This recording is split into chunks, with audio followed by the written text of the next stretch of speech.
The following NET program is available in high definition on NET HD.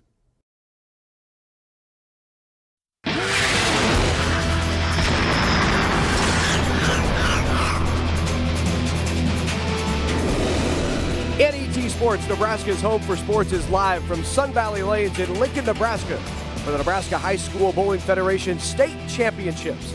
Hello again, everybody. I'm Larry Putney along with Steve Simpek. Great to have you with us here on NET and at Sun Valley Lanes for the third consecutive year. We're bringing you the Boys and Girls State High School Bowling Federation Championships. 8 state champs will be crowned today on the boys and girls side. And we'll begin with the boys. Steve, we may have one of the best teams we've ever had on the boys side in Columbus. John Eckholt's Columbus boys bowling out of Westbrook Lanes in Columbus, led by twins. Jordan and Justin Eckholt averaged over 1,000 this year as a team of 5 for young high school bowlers. That's tremendous bowling. They're going to be very tough to beat in Class A. 8 hours of bowling. We will begin this morning on the girls' side and in Class B. An interesting story. Seward going for its second consecutive state championship, but Jenny Dye leads Lexington, and yesterday she had a phenomenal day. The Minute Maids showed up to bowl yesterday, and Jenny had her first 700 series, a first in high school bowling here in the state of Nebraska. The funny thing is she's never shot a 600 series, Larry. Went right over 600 to 700. She's going to be tough to beat, a tough left-hander out of Lexington. And we have a new team in Class D in Alma. Alma, coached by Rich Soderholm, brand new team to high school bowling, making their first trip to state in their first year. It's got to be exciting for everybody in Alma. And that's who we'll start off with coming up next on NET Sports, the NHSBF State High School Bowling Championships. Stay with us.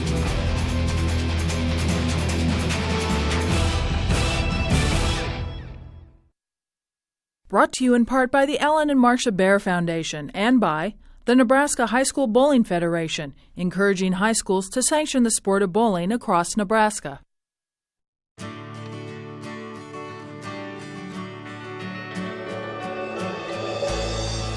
Soy biodiesel from Nebraska soybeans lowers our dependence on foreign oil. It has properties that reduce engine wear. And it burns without harmfully polluting the atmosphere. The Nebraska Soybean Board encourages the use of soy biodiesel. Programming provided by Nebraska Public Power District. My job with Nebraska Public Power District takes me to new heights, offers me challenging experiences. Like me, the utility cares about Nebraska. I go home at night knowing that what I do makes a difference. To put it simply, I am where I want to be. Nebraska Public Power District, always there when you need us. Together with your local public power utility.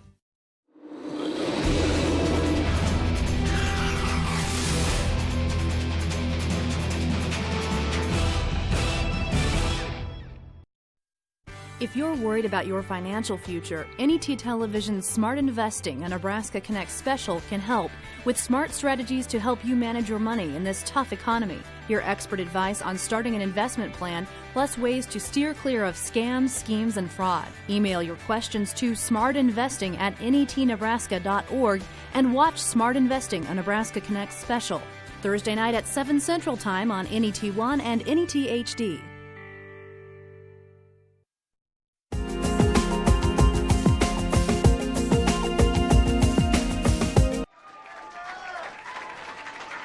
You can preserve these great championship memories forever with a DVD copy of the State High School Bowling Federation Championships. For a copy of the NHSBF Championships, log on to NHSBF.com. Follow the links and get your copy of either the Boys or Girls State Championships.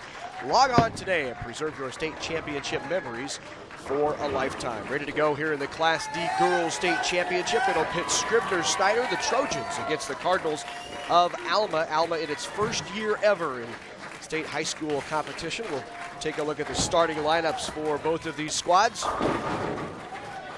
And we'll begin with Scribner Snyder. Brian Schnur is the head coach. Kara Hamada will lead it off. Amber Carey, Chantel Metchke, Amber Schulenberg, and Jess Krakemeyer. That's a look at Scribner Snyder. The Alma Cardinals, led by Rich Soderholm, has a couple of ladies, Lene and Kendra Soderholm on the team, Amanda Wells, Beth Spangler, as well as Lana Wells and Lacey Gibson. So the way high school bowling works, folks, it's a Baker format.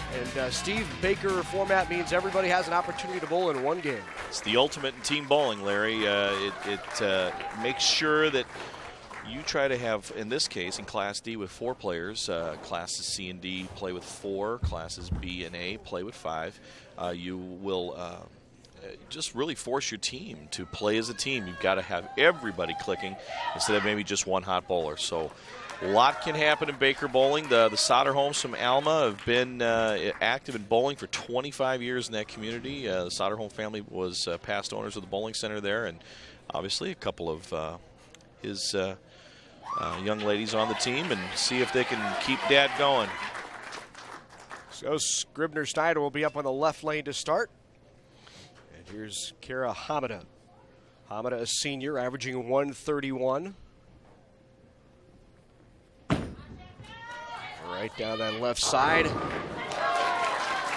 Not a bad shot to start things off for Scribner Snyder. Here's a look at the Alma Cardinals. Their leadoff bowler, Lene Soderholm, comes in just a little light. Leaves the 2-4. Spare is such an important part of bowling in high school competition. The team that can make its spares is generally the team that has success.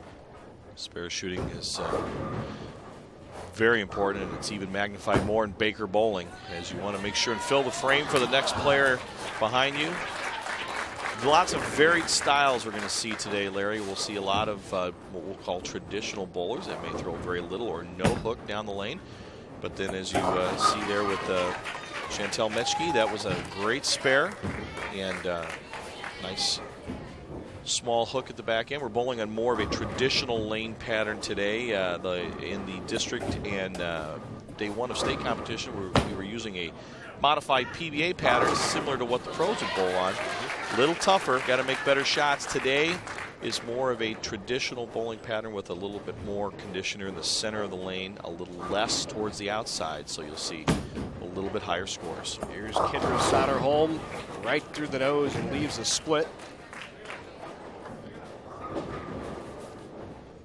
Kendra averages 162 and throws the ball very well. Just little early TV show jitters, I do believe. She'll need to try to go for the 4 and the 7 just to get 2 pins to not lose too much in count.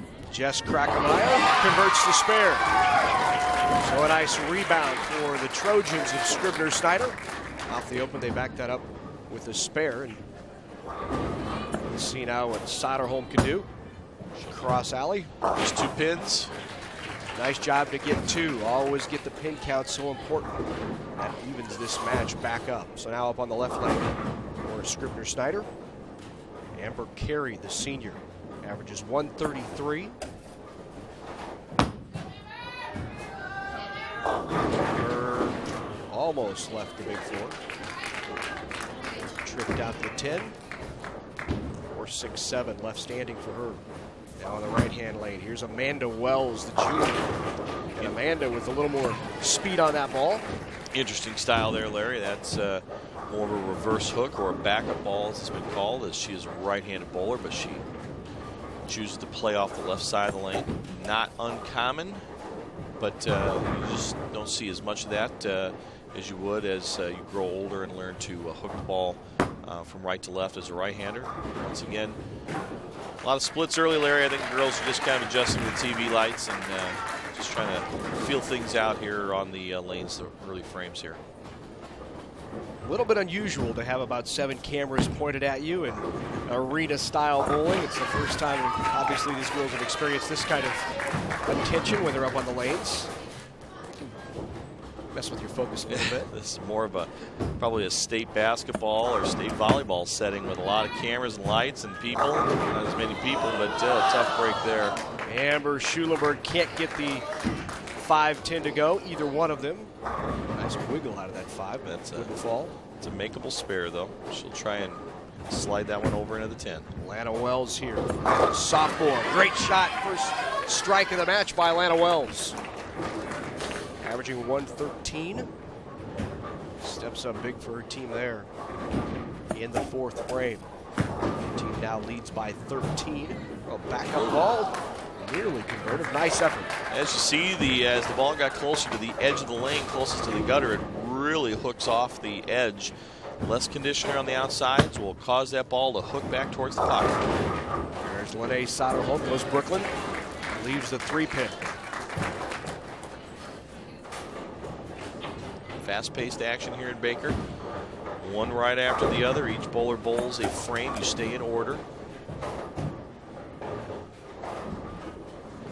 Alma leading it right now by about 20. Nice shot there. Just leaves a 7-pin. A good shot there by Chantal Mechke.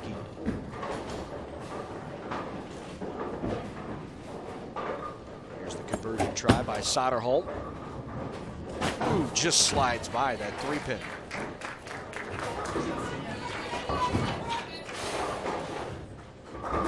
Coaches preach it all the time, Steve.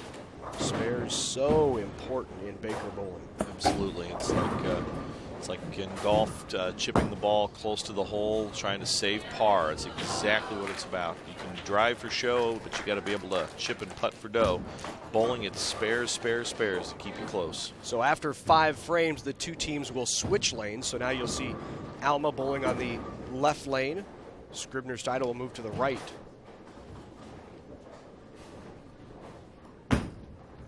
Here's the shot by Kendra Soderholm. Boy, nice ball there. Great form. Watch her release. Hand goes straight up towards her target. Great rotation on the ball. Lofts it out there quite a ways. Delays the hook a little bit, but that was how it's supposed to be done, right in the 1-3 pocket. So now up on the right lane is Jess Krakemeyer. Jess goes Brooklyn, leaves the 3-pin once again. Makeable spare.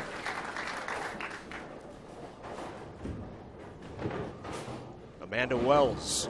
Did you see the score there? A 24-pin lead through 5 for the Cardinals. Here's another shot by the Cardinals on the strike. Oh, just wiggled a 7-pin. Can't quite get it down for the double. Ball just didn't finish right at the pins there, Larry, and caused the 6-pin to go in the gutter. So here's Krakemeyer. Try to convert on that 3-pin. She's a senior. Brian Schneur's team. And a nice spare conversion by Jess Krakemeyer.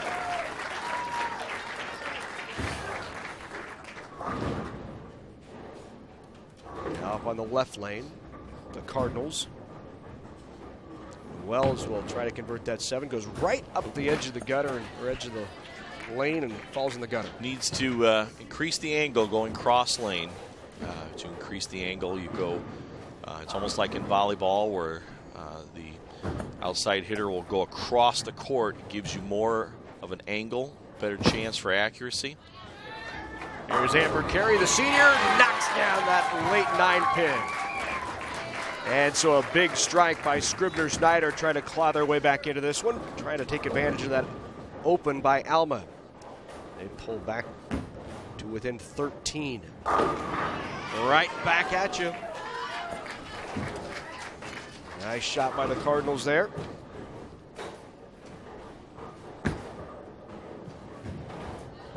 Schulenberg.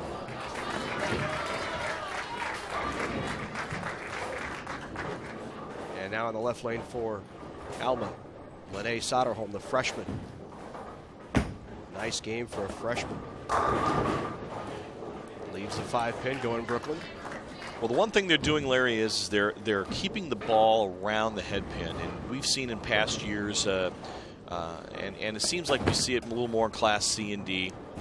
That there's been a lot of times when we've just had players that can't get the ball to the head pin. If you keep the ball around the head pin, as long as you don't hit squarely on it, you're going to be rewarded with easier spares, makeable spares like that 5-pin there. You keep the ball around the pocket, around the head pin. Of course, you go square in the head pin, you could pay the price and leave a big split. But if you keep it around the 1-2 or the 1-3 pocket, you're usually going to end up with something that's makeable. And in Baker bowling, it's even more important. Mechke. As you see right there, took the split out, but makeable 4 and 7. She's going to have to go cross lane at that. This is a big shot here for Kendra. Kendra Soderholm leaves the 2-8. She'll has what's called double wood in bowling there. That's the 3-9, and with the double wood, she will have to go directly on the 3-pin for the ball to carry that 9 behind it. Cross lane at the 4 and the 7. Oh, just a little bit of hook at the back end, Larry. The back end part of the lane, the back 15, 20 feet of the bowling lane is very clean, very dry. That's what causes that ball to hook at the back end, what we call finish in bowling. And just a little bit of extra hook at the back end there caused her to take the 4 off the 7. This is a big spare here. Well, that miss allowed Alma to win this game, and so Alma will sub late, which is you'll see a lot of coaches do, getting some experience for some other players when they have the game won. So Lacey Gibson, the freshman, will step up on the left-hand lane, lane 27. Great to get this experience under the lights for the freshman Lacey Gibson. That's right. But that'll be a 148 for Alma, and at this point, the best that Scribner Snyder can have is 127, and that's if they spare and strike. So Alma takes game number 1, and in this Baker format, it's a best-of-5 format. First 1 to 3 wins. We've been here many times, Larry, where a team has raced out to a 2-0 lead, and we've had to go through 5 games. So that's what's great about Baker bowling. Now it's time to just sit down as a coach and tell your team to regroup. That first game is over. Try to win game number 2. So Alma takes game number 1. The final score was 148 to 115. 148 for Alma, 115 for Scribner Snyder. Alma goes up 1 game to none. What you'll see now, Larry, is you'll probably see a little better performance out of both teams. They're loose now. They're used to this environment with lights and not bowling in their home bowling center, even though these 2 classes bowled here yesterday and qualifying. They're take some time to get used to the surroundings. That was another crossover hit in the 1-2, leaving the 5. Here's Chantal Metchke, the junior, for Scribner Snyder. Trojans got here by knocking off Dodge 3-2, and boy, Dodge has been a powerhouse in Class D girls bowling, so that was a big win. They won that 3 games to 2. Scribner knocking off Dodge 137 to 114 in the 5th game. Dodge, as you mentioned, Steve, won the first 2 games of that best-of-5, but Scribner Snyder stormed back, won 136-118, 118-97, and 137 to 114 to take that opening round match. And then Scribner Snyder knocked off another powerhouse in Class D, McCool Junction. We haven't been in these chairs, Larry, without a McCool Junction team on television. So it's interesting to be here without them, but it's great for these young ladies as they get a chance. I mean, imagine what it's like to be bowling for Alma, first year with an actual high school program for Nebraska high school bowling, and they're in the state finals and in the lead. And a nice mixer there. Good break. Can you get those in bowling? As we said earlier, kept the ball around the pocket. Good things can happen. Nice shot by Kendra Soderholm. So now up on the right lane once again for Scribner Snyder, Amber Schollenberg. Schollenberg is senior. Leaves the 3-10. It's considered a baby split, certainly makeable.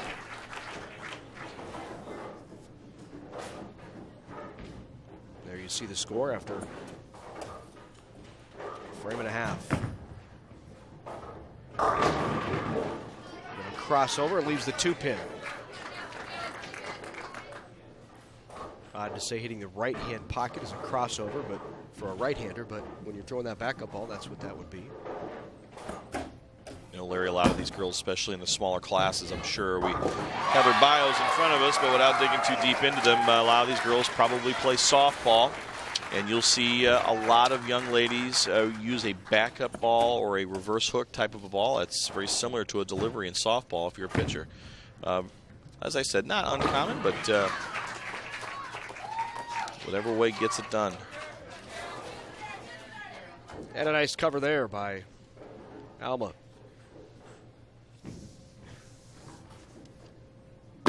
Kara Hamada for Scribner Snyder.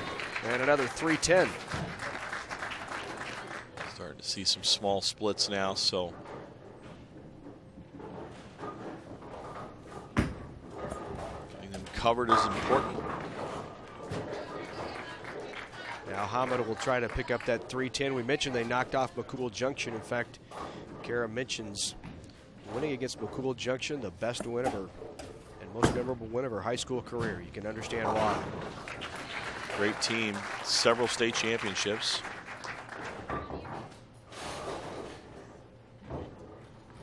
Four in a row, I do believe, Larry, if my memory serves me correct. They maybe been 5 straight. They lost the first year and rattled off 4 in a row. So they're going for a 5-peat this year and knocked off in the semifinals.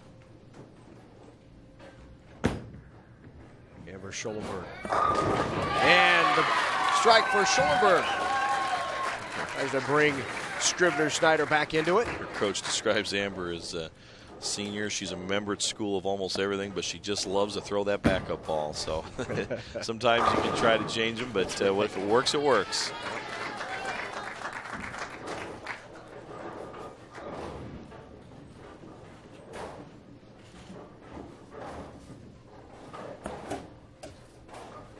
Krackemeyer up on the right-hand lane. Floats down there. Leaves the 9-pin. Once again, a good pocket hit. Just not enough of them to carry out the back row, but a makeable spare.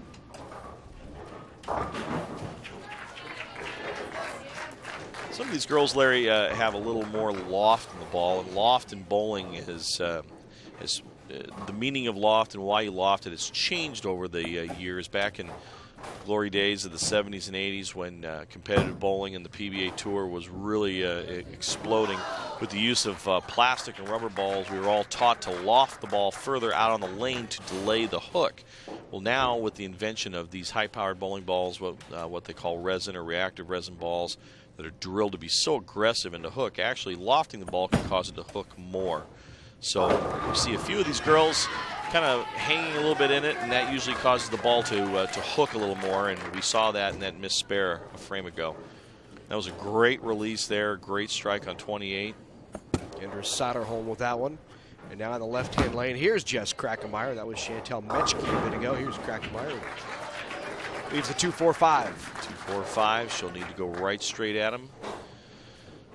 Try to avoid chopping the 2 off of either the 4 or the 5. Alma can take control of this game 1 with the strike there. Come up a little light. Now an important spare for Scribner Snyder. Down 10, they need to keep pace.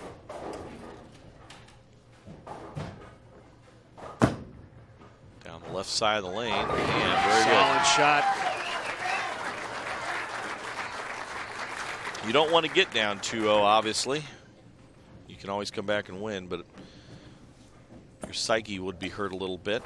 A little extra speed at the spare this time sends the head pin into the wall, and nice reaction there. So they keep that 10-pin lead. Kara Hamada in the left lane. Good shot. Trips that 4-pin forward. And a great job by Scribner Snyder to put the pressure back on Alma. 10-pin lead by the Cardinals. They lead the match 1-0, having won game number 1, 148-115. Well, that right there just nearly evened it up, Larry. The 3-pin count of the spare hurts you in count. You want to try on a spare as many pins as possible. Schollenberg gets 8. And she's on a strike. For those of you out there in NET land that are novice bowlers and you have a spare, spare is worth 10 pins plus the pinfall on the next ball added to it. Strike is worth 10 pins plus the pinfall from the next 2 balls. So whenever you have a strike or spare working, you want to do your best to get as many pins as possible down that next frame, or especially the next ball after spare. It's got a hook, Larry. And it does. Wow. That ball was on about the 5th board with about 10 feet to go and really rocketed back to cover the 5 and the 8. Now a big shot for Lene Soderholm, right-hand lane. Right in the pocket. Very good. Textbook delivery. 10 out of there. That's okay. Very just, arms straight up in the air. A couple of things to notice, and it it's hard to tell as we go so fast in Baker, but you watch that the point of release, the foot pointed straight towards the foul line. Very good balance. Boy, tough split. They had a 10-pin lead. And now after the split, and with Alma on the strike, this could be a big turning point of the match here. Another great release, great shot. Release, great shot and a double for Alma. They're going to be taking a quick 2-0 lead here, it looks like. She has 4 strikes in a row. She threw a strike her last ball of the first game and 3 in a row this game, and that's a double for Alma, but she's been up 4 straight times and struck. And that just slides by. 4-7.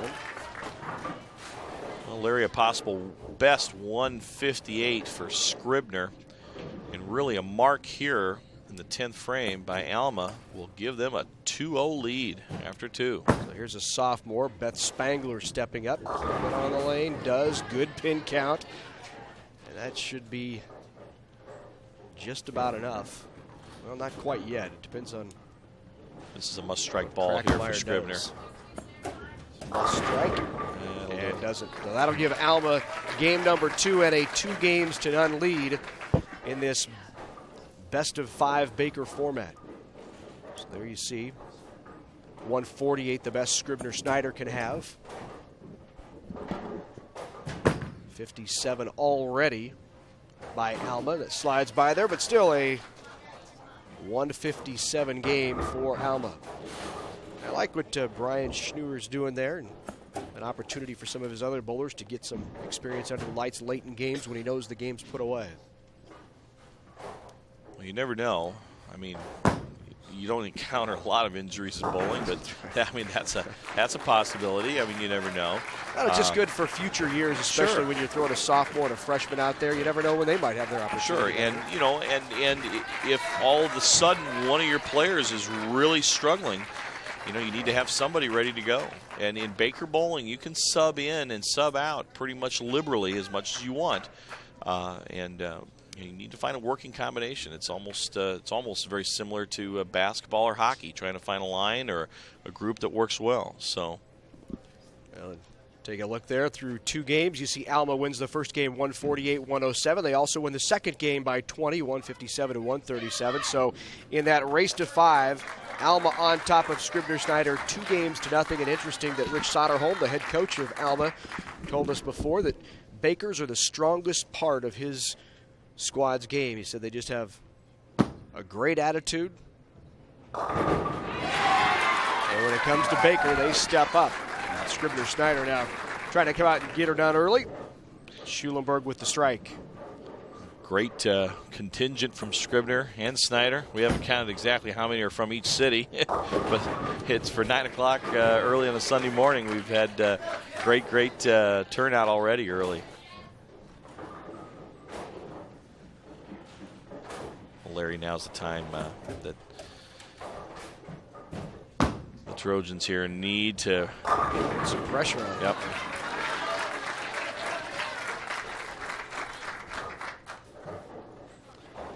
Soderholm went a little high, and you see she has a split, so Scribner Snyder will have the early lead here in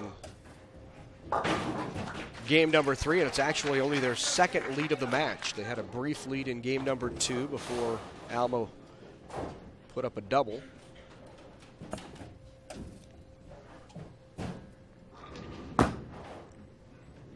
And the conversion gets it done. Well done. She very cool. There's a little smile there from Jessica. Very cool, right down the middle, just as you would in shooting your first ball. Watch this release here. Very great form.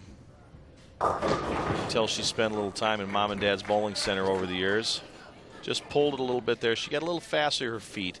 If you tend to get a little fast on your approach, if you get your feet moving a little fast, Larry, you can typically you end up pulling the ball to the left if you're a right-hander of your target.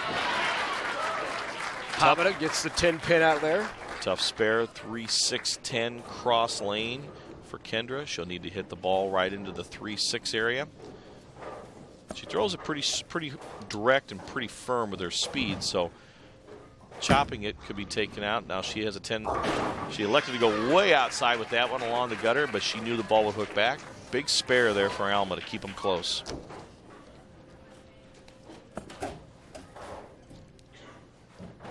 Alma to answer. And good cover. 3 straight marks now for Scribner Snyder. Trojans must feel this is a little more like it. And they have a 10-point advantage. Larry, the spare shooting has been very good so far. We've seen a number of different combinations and not a whole lot of open frames. Good break there. It's Amanda Wells, the junior.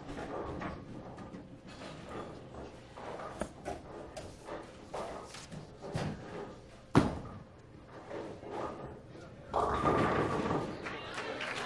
in little light. Amanda's a volleyball player at Alma High School also. Stand her in front of their net, have her block all those shots. Nice tall frame there. Now she just looked like at the foul line there, and especially with the reverse hook, if you over-rotate, for lack of a better word or a phrase, she just got her hand a little farther on the side of the ball, which caused that ball to break even more past it.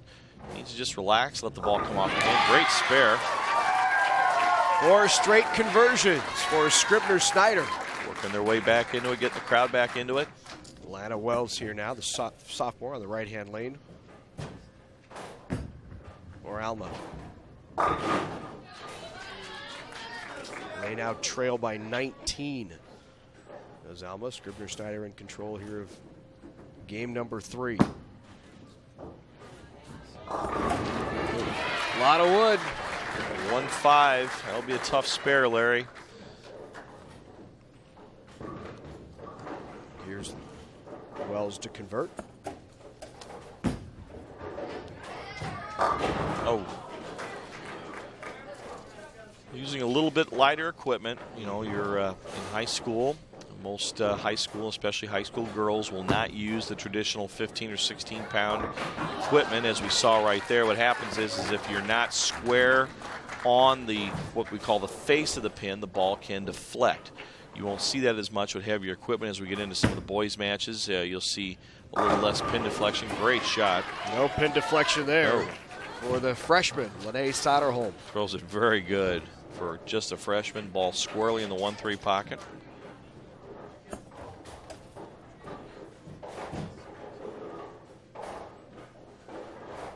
Now they switch lanes after 5 frames. So on the right-hand lane here is Scribner Snyder, and it wasn't that bad of a shot for Jessica there, Larry. She was just a little bit, maybe a board and a half high of the being right square in the 1-3 pocket, but pays the penalty. Tightens things up again. Looking for the double. And that does it too. It was a tremendous shot there by Lene Soderholm. Just took the 5 pin straight into the 7. The ball, as we can say in bowling, is sawed through the rack. A lot of drive. No chance on the pins on that one. 1 pin's important here, Larry. We're getting to the point where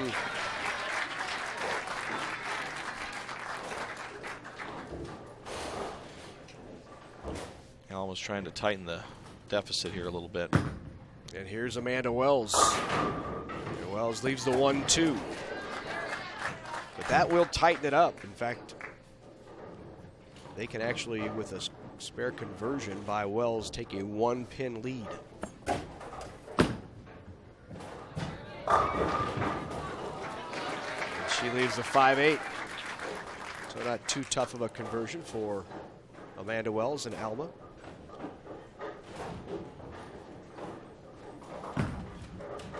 Hook in there. Just chopped that 2 off the 1.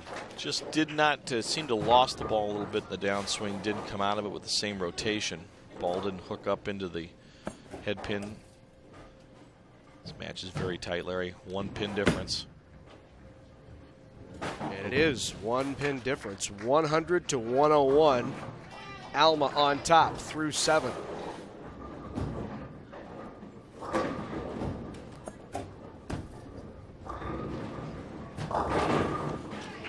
Nerves a little tight.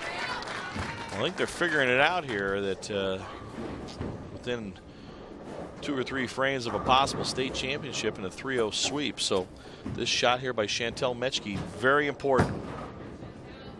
Nice ball, and leaves the 5. Good break, though. Makeable spare.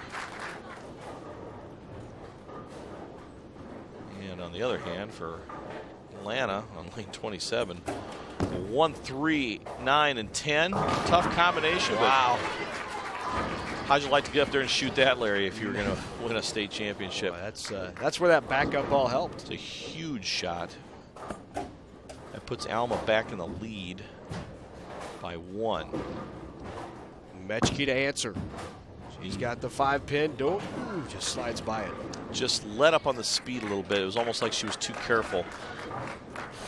Ball tended to hook by there as she slowed down. Alma's staring a state championship right in the face. Regain the lead. There's a 8-10. Pocket 8-10. Just didn't quite drive enough. Yeah. Got the ball a little further in the center of the lane where there's more conditioner. Ball didn't drive to carry out the 8 pin. 5 goes in front of it. So now what Alma needs to do is she needs to get 1, Larry, because they're so close here that 1 pin could make the difference. So just try not to think about converting the 8-10, which is very hard to do. And she did! She got it out of the pit, Larry. Holy what cow. a shot! And there's the reaction.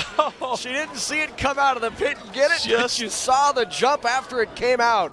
What a shot! Larry, that could most likely be the difference for winning a state championship. And the ball goes by the 4 pin for Scribner. So we're in the 9th frame. Here's the setup. Alma with an 11 pin lead working in the 9th, and Larry, that just about sews it up right there.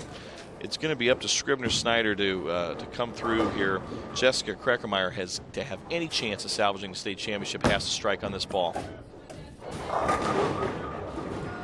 And leaves the 6 pin standing, and that will give a state championship to the Alma Cardinals. First year with a high school team. First year makes the state championship, or just makes the state finals to be as a start, and they go and they bowl on television, and they're going to be state champions for girls Class D. Beth Spangler, the sophomore, steps in, puts 8 in the pit, and wraps up a state championship for the Cardinals. Well, Alma has been a little bowling hotbed in south central Nebraska for a long time. We have had tournament participation from adults, from kids, youth programs. The little bowling center there in Alma is just a little hotbed of activity. It's great to see kids develop out of that program, out of that high school and bowling center. You know, these kids are all bowlers as adults, potential bowlers as adults, so we want to keep them bowling, and I think they realize it now, Larry, that they're going to be out there getting their trophies here shortly. Lacey Gibson converts, the freshman, and the Alma Cardinals in their first year in Nebraska High School Bowling Federation competition step in here to Sun Valley Lanes in the Class D Girls State Championship. Well, Larry, that's great to see, and those were all close matches, but a 3-0 sweep by Alma.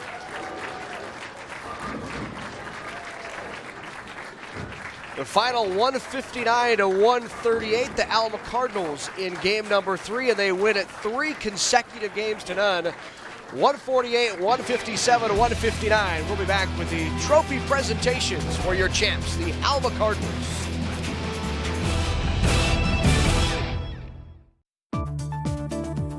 Programming on NET Television is made possible in part by U.S. Bank, fulfilling their commitment to serve customers wherever they are on their terms, providing a full range of banking services at 57 branch offices and more than 100 ATMs located conveniently across Nebraska. Wherever you go, 7 days a week, 24 hours a day, you'll find us.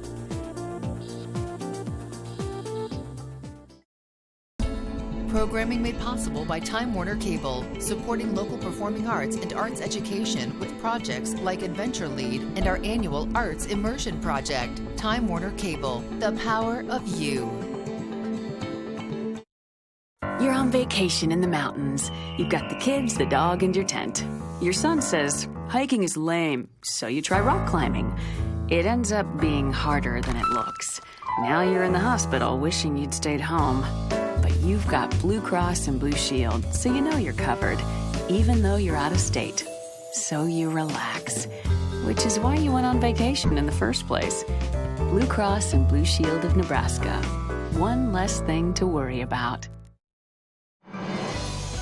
You're watching NET Television.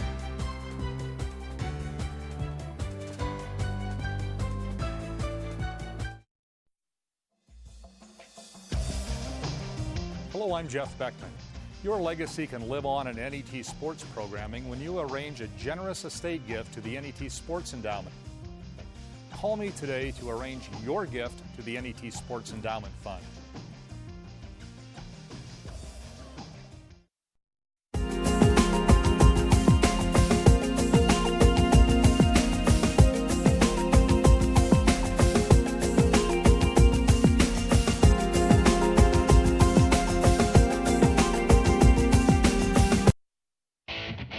The 2009 High School Bowling Championships are brought to you in part by the Alma and Marcia Bear Foundation and by the Nebraska High School Bowling Federation, encouraging high schools to sanction the sport of bowling across Nebraska.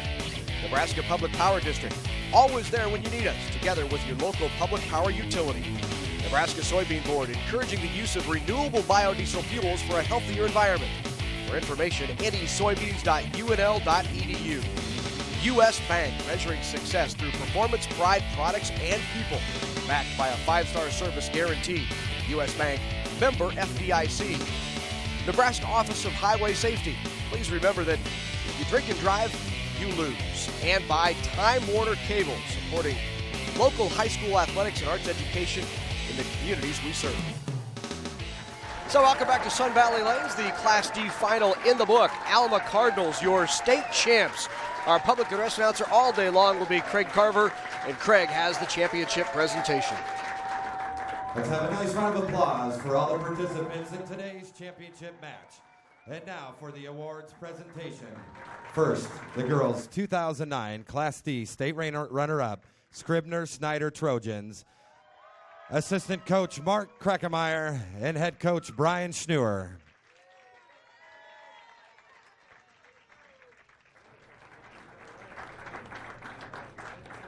Kara Hamada.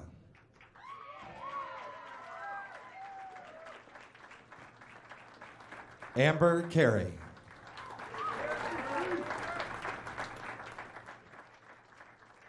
Chantel Metchke.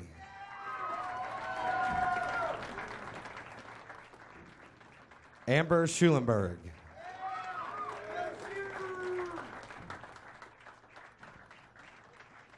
Jess Krackemeyer. Congratulations, and please accept your runner-up trophy.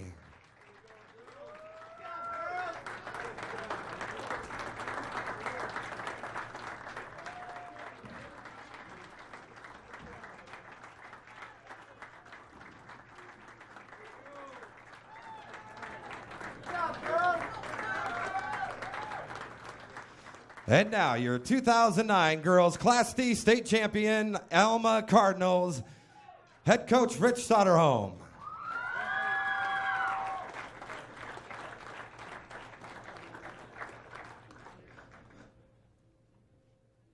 Amanda Wells.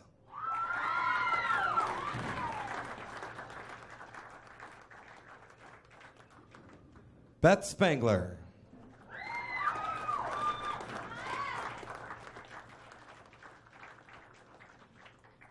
Lene Soderholm. Kendra Soderholm.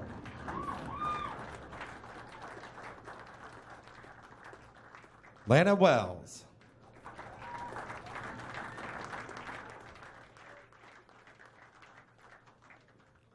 Lacey Gibson.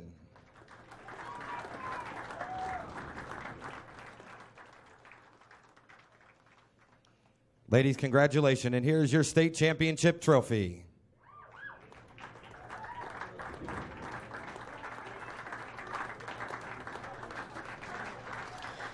So the Alma Cardinals, state champs in Class D for the girls, and really led by those Soderholm ladies. Throw the ball very well. I tell you what, that's great coaching. They have great fundamentals, and with one of them being a freshman, Larry, we may see them back here sooner than later. One state championship in the books, 7 more to come throughout the day. Coming up next, the Class B girls title. Can Seward make it 2 in a row? They face the Minute Maids of Lexington. We'll be right back. Brought to you in part by the Ellen and Marcia Bear Foundation and by the Nebraska High School Bowling Federation, encouraging high schools to sanction the sport of bowling across Nebraska. Hi, I'm Matt Davison, and I drive Nebraska's highways almost every day. Please use caution when driving in winter weather, and watch for highway workers as they clear the roads. Slow down when you meet a snowplow, and don't brake suddenly if you're traveling in front of one. They can't stop as quickly as a car or pickup. If you're going to head out in winter weather, check out the Nebraska Travel Information website at 511nebraska.org, or just dial them at 511. Don't take any chances this year. If there's ice and snow, take it slow. Hey, college doesn't just happen. You have to push yourself as you go through high school. Don't be afraid to take classes like Algebra 2, Biology, or a foreign language. They can help raise your ACT score and prepare you for college. I wasn't the smartest kid in high school, but I took the tough classes and I passed. So what are you waiting for? Push yourself over to your counselor's office and sign up for them. They won't be easy, but you'll be glad you did.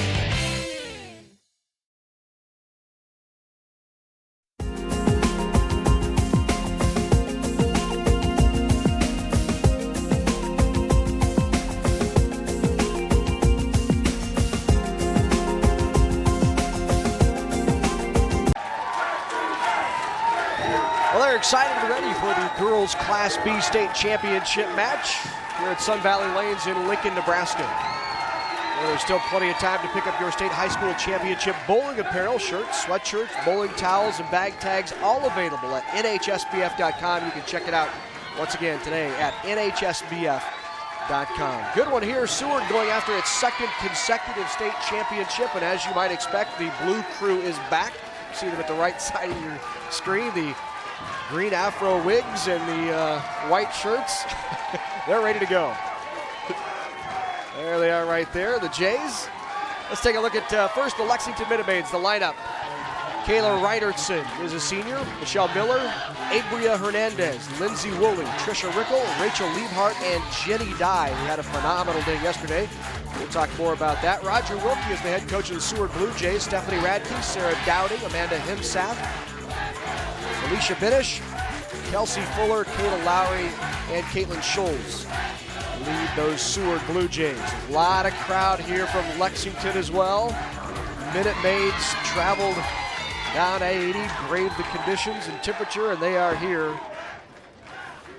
for this girls Class B state championship match. This should be a good one. We were a little worried about the snow that we had here the day before the qualifying, keeping people from being able to arrive, but you see that I-80 was no problem for the folks from Lexington, as there's a lot of orange and black in the stands today, along with a good crowd from Seward. I tell you, the Seward girls, Larry, have had a pretty good record here. 2006 state champions, 2008 state champions. Staple here in Lincoln at the state finals and on TV. So we'll see if Roger Wilkie can keep things going. 3-time runner-up as well. So they've been in this situation 5 separate times. And, you know, they've got a program there, Steve. I mean, they start this in youth bowling. Shirley Wilkie teaches the basics at the youth level. Bob Cousins started the girls program, way back when, and they have just been a consistent force in Class B girls bowling. Well, Tom Reef and the Hafes family in Seward have longtime operators of Seward Bowl. Had that foundation we talked about during the Class D matches when we mentioned Hilltop Lanes and Dodge and Lee Bowl and Lee. They do a great job there keeping bowlers being developed. And these are the future league and competitive bowlers of the community, so it's a responsible thing to make sure and kind of cultivate them and bring them up as a potential league bowler and beyond. A lot of these kids could end up going to college and bowling somewhere. Well, both coaches have had their conversations with their team, and I would imagine it's focus, one shot at a time, pick up your spares, and don't get too excited. Well, we don't want you to adjust your televisions at home. I know with this with this HD thing going around, but poor Vicky Spooler, the coach of Lexington, if they made the state finals and made TV, she let the girls dye her hair. You see it right there behind, yeah. Vicky's got a little highlight thing going on there. So, but it's great. Both these teams have great programs, and see how the TV lights and pressure affect them out of the gate, Larry. Felicia Binish with the shot. She leaves the 310. Binish, a junior, averages 173. On the left-hand lane, that's Kayla Reinertson. Reinertson, a senior, great student, 3.62 GPA. She left a 510, nearly converts. Nice run. So a couple of splits to start things out here in Class B. Here's Felicia Binish. Oh, looked like it was going to get there, and it just slid by that 3-pin. All even after one frame. Here's the young lady, Jenny Dye. Shot 724 in 3 games yesterday. Right up that left side. Overreacted a bit on her. Now we want to make sure and clarify that that is a record in state high school competition in the Nebraska High School Bowling Federation, and just a smooth lefty.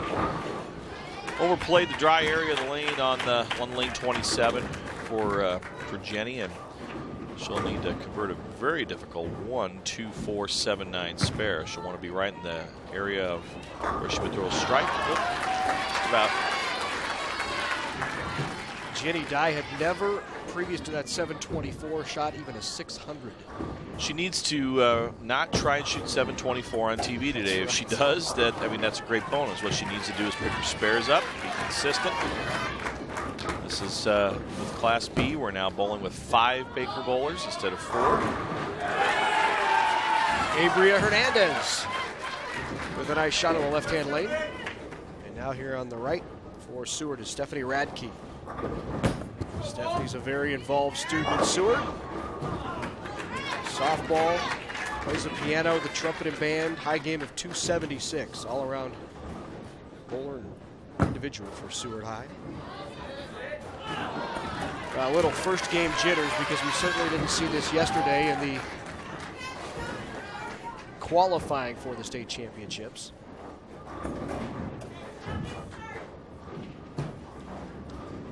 .28 spare, needs to hit the 2-pin direct. Nice cover. So that'll give Seward its first lead of the match. Now up on the left-hand lane for Lexington is Michelle Miller. Michelle, a senior. Good shot by Michelle Miller. And Larry, notice how that bowling ball, about the last 5 feet, went into a good heavy roll. That means that ball was rolling, getting all of its weight, rolling towards the pocket, and just slapped all 10 pins in the pit. And that was a great angle for her to take right in that track area of the lane. Lexington out to the quick lead.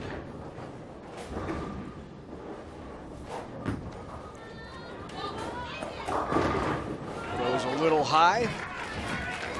There's Trisha Rickle.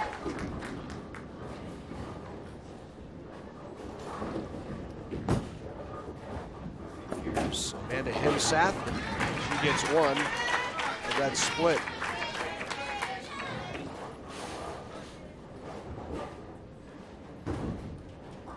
Tricia from past years with her smooth approach and good basic fundamentals.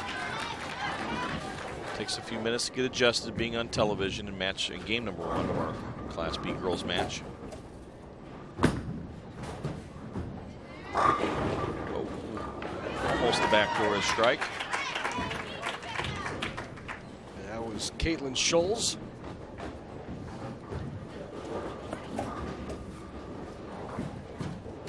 Caitlin will try to convert this.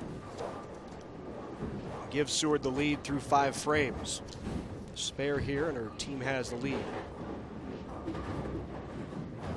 Seward girls, as we said, the defending state champs. They won it in 2008, and they convert there. So they have the lead as they switch lanes at the halfway mark. So in Baker bowling, after 5 frames, the 2 teams switch lanes, and then each of the 5 bowlers bowl one more time in each frame. Coaches are allowed 2 substitutions in 1 Baker game, but someone who is substituted for cannot re-enter that game. And it's a best of 5 Baker final. So the first team to win 3, they'll be state champs. Alicia moved inside a little deeper. You can see still got a little overreaction on the back end. Yeah, just a little slow with ball speed. If she can pick up the ball speed just a little bit, that ball finished right in the pocket. She's in the correct area of the lane to be rolling the ball, but just needs to work a little bit on the amount of speed.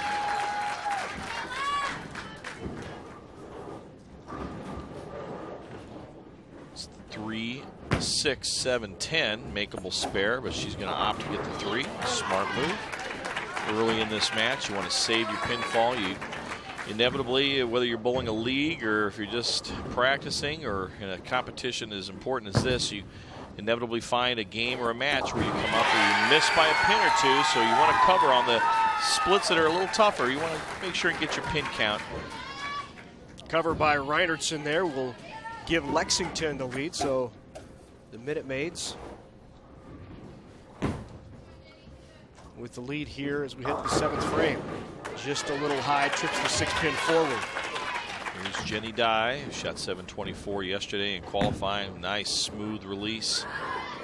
It's the 2nd time that she's missed the head pin to the right, Larry, so what she'll need to do is she'll need to move her feet on the approach where she starts, and she'll need to move her target, and most bowlers will target at the arrows, the rangefinders out about 18 feet on the lane. She'll need to move them into the center portion of the lane a little bit, maybe 3 or 4 or 5 boards to start. That'll get the ball into the heavier condition, the conditioner I should say, that lubricates the lane, and get that ball to skid further down so it delays the hook. And that's where Vicki Spooler will certainly have a conversation with her about moving a little deeper and finding some oil, although she goes right up the boards again that time. Converts this time. A little faster speed there. A little faster speed, and sometimes bowlers are more comfortable making a speed adjustment. Inevitably, I feel she'll need to be a little further inside. So all even now as we head to the 8th frame. Both teams with 69 in the 7th, working on the spare, and a big shot. And the strike by Stephanie Radke. And up quickly. A little high. It's Abria Hernandez. Another good shot by her, right around the pocket. Needs to cover the 4. Now into the game for Seward High. Here's Amanda Himsath. Himsath just a little light. High series of 6-11 for Amanda from Seward. Abria with a nice conversion there. Good cover, cross lane.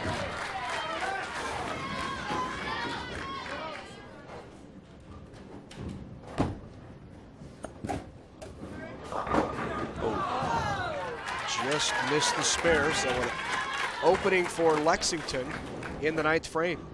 Seward opens in the 9th, 117 you see. A mark here could give Lex the lead. Michelle Miller just a little high, leaves the 4-pin. Boy, I like her game, Larry, very smooth. She could probably just put a little more speed on the ball, but watch as the ball approaches the pins about 5 feet in front of that ball, just goes into a nice roll, and that's usually strong pin carry potential when that happens. Just a little high leaves the 4, but Seward right back with a strike. Nice shot there by Caitlin Scholes.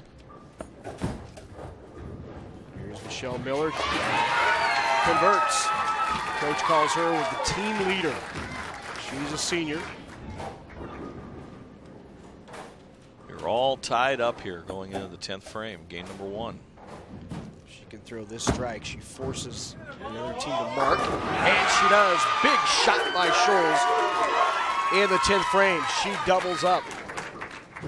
So now important for Trisha Rickle to get a good count here on first ball. A strike to keep it close, and she trips that 10-pin sideways. That's a big shot there. Dead even right now. Possible tie here, Larry, at 157 if both teams will finish off with strikes.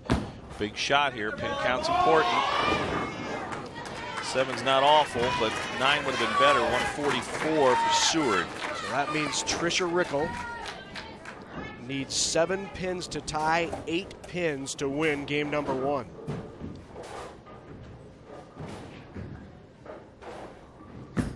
Pins wins it. 7 will tie. So 144. Oh, she's got one more shot. Yes, that's correct. Yep, she needs to just get one of these to take that first victory. Coach is letting her go, letting her shoot, knowing that she knows she needs to get at least one. I'm sure you'll see this ball right at the pins, and that's a winner. There it is. That'll bring the crowd to their feet. The Minute Maids knock off the Blue Jays in game number 1, 147, 144. A tight game number 1, and I think that's what we can expect this entire match. 2 great Class B girls teams going at it. And there you see it, Lexington with that strike 7 spare shoots 147 to 144 over Seward. That was good, Larry. That was an entertaining match. Had some timely strikes, had some spares, important spares, you know, and as we said earlier, it goes down to just a couple of pins. So well, you can preserve these great championship memories forever with a DVD copy of the State High School Bowling Championships. For a copy of the NHSBF Championships, log on to NHSBF.com. Follow links and get your copy of either the boys or the girls state championships. Log on today and preserve your state championship memories for a lifetime. Here's Amanda Himsath to start it out. And she comes in just a little high. Leaves the 4-7. Seward girls have been around the pocket the entire first game. A couple of splits in there early, but stay around the pocket. Good things are going to happen. Look at that release. Very good shot. Sits right in the pocket. Great shot. That's a sub, too. That's Rachel Liebhart. Great shot by the sophomore. So here's Himsath. Covers up the spare.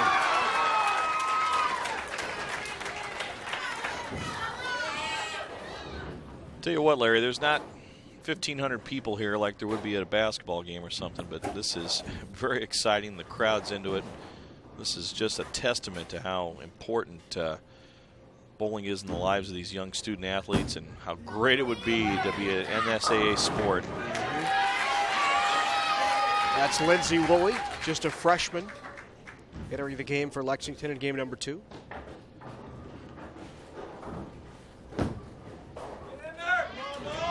Kelsey Fuller. Fuller comes up light. Kelsey kind of lost it a little bit on the downswing. Ball came off her hands a little early. Didn't get the proper rotation. Came up light. 1-2-8. Tough spares for both ladies. For Lindsay, for Lexington, that's the 1-3, 8, and 10. She needs to pretty much be right in the area of the 1-3. Ball's got to take out. I was going to say the head pin in the 8 pin, let the 3 go into the 10. But back to being close to even again. So now on the left lane, here's Fuller.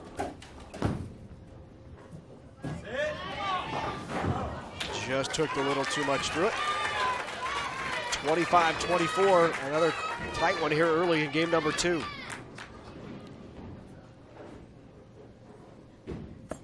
Maria Hernandez. Straight up the boards. That's a good spot to be at. Right in that area is where she needs to be. Just needs to pick up the speed just a little bit. Just a little soft, cause that ball to hook a little high. Radke slaps out that 5. And another strike for Stephanie Radke, the sophomore. I believe that's a 3-bagger for her, Larry. Great for your leadoff bowler to be able to produce. She'll be needed in the 10th frame.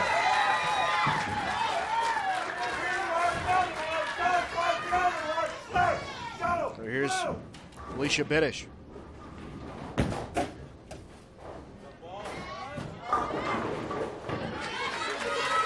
What's happened is getting a little bit of movement of the oil and conditioner on the lane. There's the pair of lanes was freshly conditioned right before this match for these ladies, and the conditioner has a tendency, if we have a dead ball there, Commissioner Lucido out on the lanes. We were short a pin in the rack on lane 28.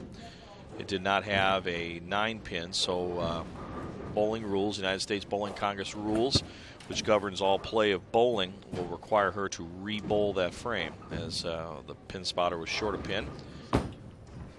So it's better to have that happen now instead of it would have been a strike, right, Larry? Absolutely. There's Coach talking it over, just saying, relax, don't worry about it. They're going to reset, get a new set. And that was, you saw John Lucido, the proprietor here at Sun Valley Lanes, and also the Nebraska High School Bowling Federation commissioner step in, as you mentioned, Steve. He saw that there was not a 9-pin in the rack and called a dead throw. And she likes the result. It worked out.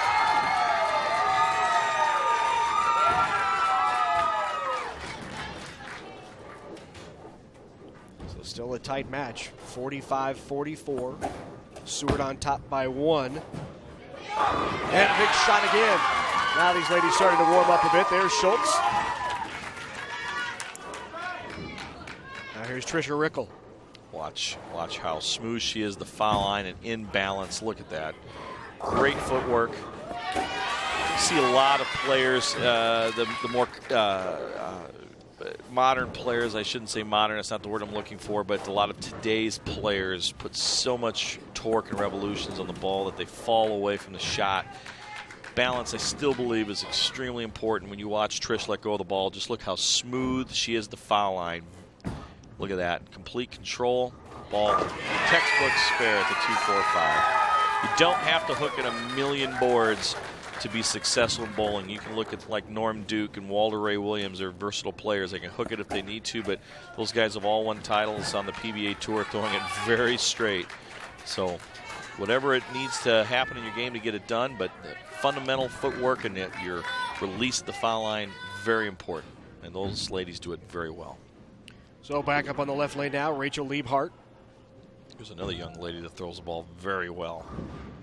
A little more torque than Trish. A little more revolutions on the ball.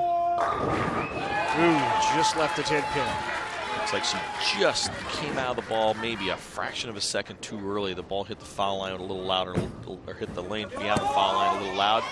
Didn't cause a strong finish, and there's one of the breaks in bowling there. Yeah. Right, square in the pocket. For Amanda Himseth, sorry Larry, and just a little high, it leaves the 7. Both these ladies need to convert their spares. Cross lane at the 10, well done.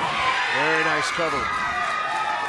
Sometimes now as a right-hander with the large amount of conditioner in the center of the lane, cross lane at the 7 can be just as hard, if not harder than the 10, is what you're going to see happen there.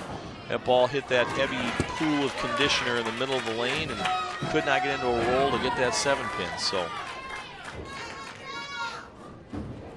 that'll give the lead to Lexington after the error by Seward. We have a 9-pin now missing in the right rack on lane 27. So they re-racked the pins. John Lucido noticing that before she threw the ball. It's nice that John's paying attention down there, Larry.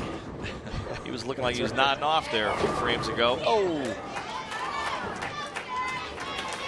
Nice shot there by Sarah Dowding. Sarah says she just pretends that the head pin is her brother's head. That's how she does well. Nothing like rage to spark you into bowling better. Crossover. Leaves the 5-9.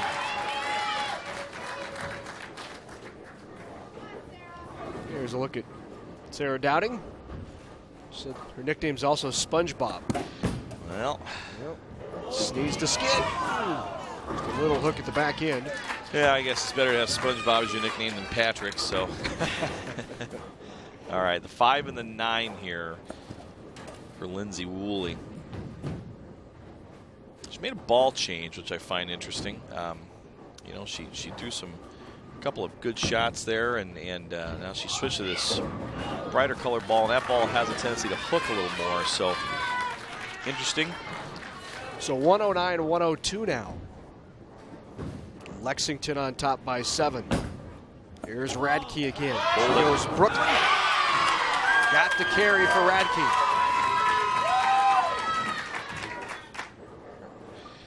Avery Hernandez now needs to get the Minute Maids pump back up. What a strike. Money. Ball. Very good. Came back, gave it the Tiger Woods fist pump. Going strike for strike now, Larry.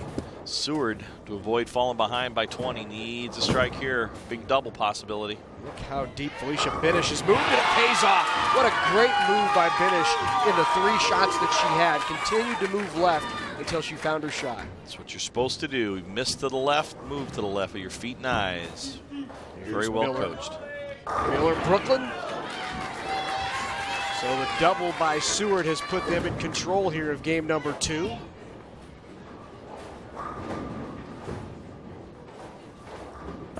Caitlin Schultz. And Scholes in the pocket. Leaves the weak 10. Just a touch, maybe a board or a board and a half right of her target. The ball just couldn't get back square to the 1-3. These are both very important spares. This match is very, very close.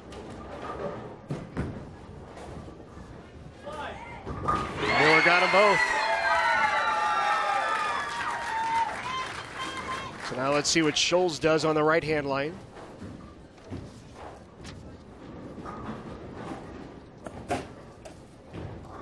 Just a 2-pin advantage, and she misses. So that puts the match in the hands of Lexington. Needs a mark. Just a mark, and Lex is a winner. In game number 2, here's Trisha Rickle. Left the target there. She's got a little work left. Of course, Coach Wright up there, Vicky Spooler, letting her know, you got to have this. A mark, and we win it. A mark, and then keep it on the lane. Yes. Takes a deep breath. Just going to move a little bit left to her target.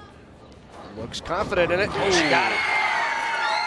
Starting to get precariously close to chopping that. Boy, and that's where being smooth and accurate really pays off, because she's so much more accurate when it comes to spare shooting. You bet. I mean, solid at the line. We talk about that all the time with younger bowlers. Be solid at the line. Well, it's easy to get out of balance with fast footwork. You watch her footwork here. It's a great camera angle by our folks at NET. Heel toe, look at that. Textbook, straight forward at the line. That's a winner. That'll do it. First 2 games go to the Minute Maids. Lex wins that one, 165-159.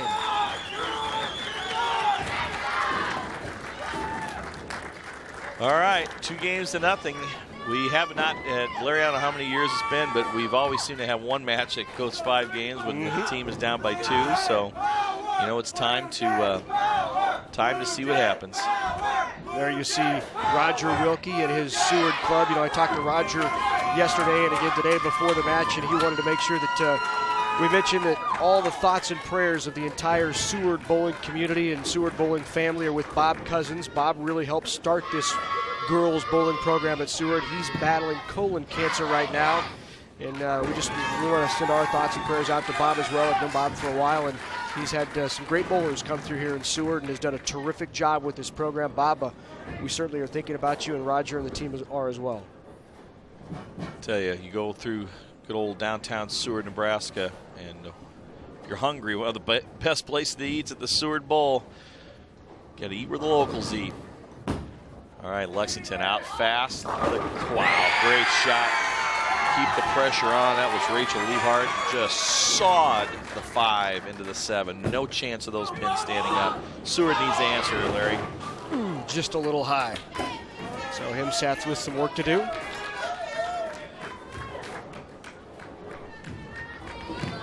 They need to just take a breath, relax, just Remember that you take it game by game. Sounds very cliche, but in Baker bowling, you don't have to lose the first game by 100 pins. You don't have to make up that deficit. You just got to win the game.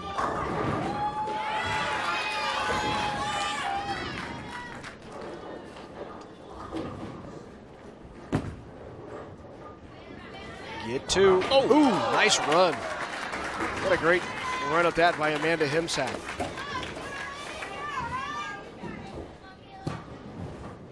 So now for Lexington. Up on the left lane, Kayla Reinertson. Quick 20-pin lead here with a spare. Well done. Reinertson covers.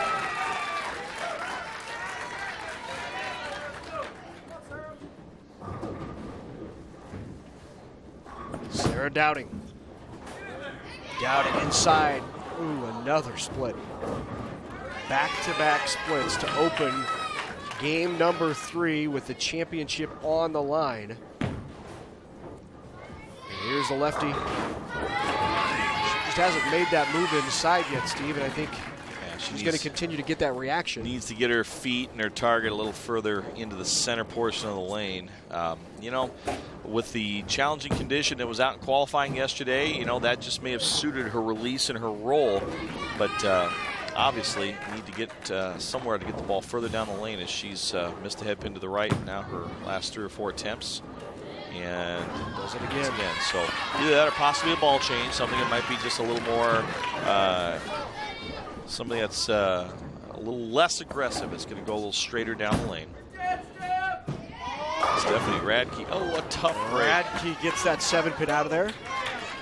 Tough break, but a good break. Could have been a split, but leaves the 5. She'll just line up off her strike line to go at it. There's Miller. Nice shot by Miller. You don't see too many of these anymore, Larry, but Michelle Miller for Lexington virtually throws what's called a full roller. That's where the ball tracks between the fingers and thumb. A lot of players back in the 50s and 60s do full rollers. A very heavy rolling ball. It's not going to hook a lot. It's going to be a heavy rolling ball that'll be very powerful at the pins. The obvious drawback to a full roller is that you have to be very accurate. And she did. Great job cross lane at the spare. So 3 spares through 4 frames for Lexington. Seward trying to get back in. Here's Felicia Benish. Great shot. Benish carries. Made that same move she made last game to come up with that big strike. Seward's got to find a way to get ahead of the Minute Maids here and just try to keep the pressure on their money players. And here's one of them right here, Trish Rickle. And Rickle with a great shot on the strike. Just great fundamentals, Larry. So Caitlin Scholes on the right lane. A strike here would even up the match. They're on a strike. Can they double? They do. Good shot by Scholes. So we are all knotted going into the 6th frame. They switch sides. You see it there. Assuming full count, it would be Seward by 1 pin advantage in count. And up on the left lane, here's Amanda Himsath. All right, that track area of the lane just slides a little bit to the right of the pocket area. Easy 2-pin, although the converting spares on the left side of the lane for the righties have been a little bit tough today. A lot of oil in the center. Watch the powerful release here of Rachel Liebhart. Hand and thumb straight up in the air, and that ball just goes into that heavy roll, Larry. Well, right now, there's your MVP for Lex. At least in this match, she's been big. Her and Trish Rickle have been carrying the load so far. Hook a little, just enough. Himsath covers it.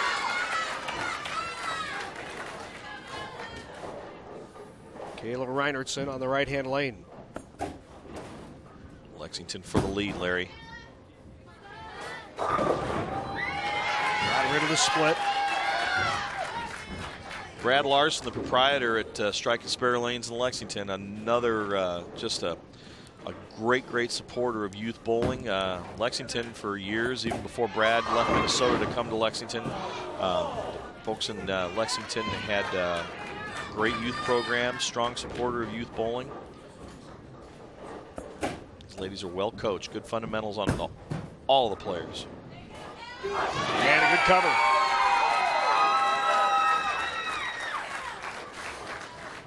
Tough split by Caitlin Scholes on the left-hand lane. Well, you'd almost want to say to Seward to go for the count, but you're down 2-0. You're now down in this match by, it's going to be about 23, 24 pins. Lexington, of course, won this back in 2007. They've won 4 consecutive district titles, so another program that just year in and year out produces great bowlers. Well, Larry, we've talked about this off camera, mainly to the spectators, how important it is for parents and kids to be involved in the formation of the bowling programs at their high schools, and to let the administrators and activity directors know that, doggone it, this needs to be a letter sport with the NSAA, and it's up to the parents and kids to do that. When you have great players like these 2 programs, athletic directors like to win, as all schools do. And they've got a couple of winners here. So cross lane at the 10, had trouble a couple frames ago with a spare. She flattens out the ball, and just could have increased the speed just a little more. Ball would have went straight into the 10. All right, here's a chance for Seward to get back into it. She needs this spare, Larry. Radke get lucky, and she does. Maybe not the textbook way to pick that up, Steve, but nope. Looks the same on the old TV screen. They don't ask how, just how many. All right, down by 12 now. Seward down by 12. Lexington can put the dagger in the heart there with a strike, but Seward really needs to start striking, Larry. Could be a tight finish. Here is Benish, who is 2 strikes in a row now. Can she make it 3? Just can't get that 4 to fall. Looked a little slower that time. She was in a little deeper, trying to delay the hook, but she was off a little bit in speed. Seward's running out of frames. They got to start striking. Miller to convert, and she does. So Michelle Miller gives them a mark in the 9th frame. That'll bring up Trisha Rickle. But first, Benish needs to convert here to have a chance. This is extremely important. The spare here, and that's got going to hook a lot. That just about sinks the ship for Seward. 137 in the 9th, potential 167. So a good count here would just about do it. Yep. Actually, she gets seven pins, Larry, and they're state champions. There it is. Trips the 4 forward, and Lexington wins the state championship with the hugs all around.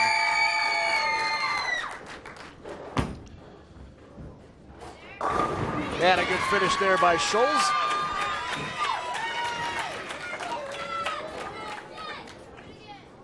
The great bowling of Trisha Rickle, Rachel Liebhart, Kayla Reinertson. Just pulled that one a little, but it's all over now but the trophy presentation. So for the 2nd time in 3 years, Lexington wins a state title. And a good opportunity to get some other bowlers some time on the lanes for Seward. 2008 boys champs last year. They're going to need to go back to Lex with tell the AD to make that trophy case bigger. It was Kayla Lowry for Seward on the left-hand lane, and here's Rickle to close it out. And that'll do it. 181 for the Lexington Minute Maids. Now Seward will close out the game on the left-hand lane. Lowry one more time. And that'll do it. So the Lexington Minute Maids with a sweep of the Seward High Blue Jays, and Lex has won their 2nd state championship in 3 years. Congratulations to the Minute Maids. They are the state champs. We'll have the trophy presentation when we come back on NAT Sports.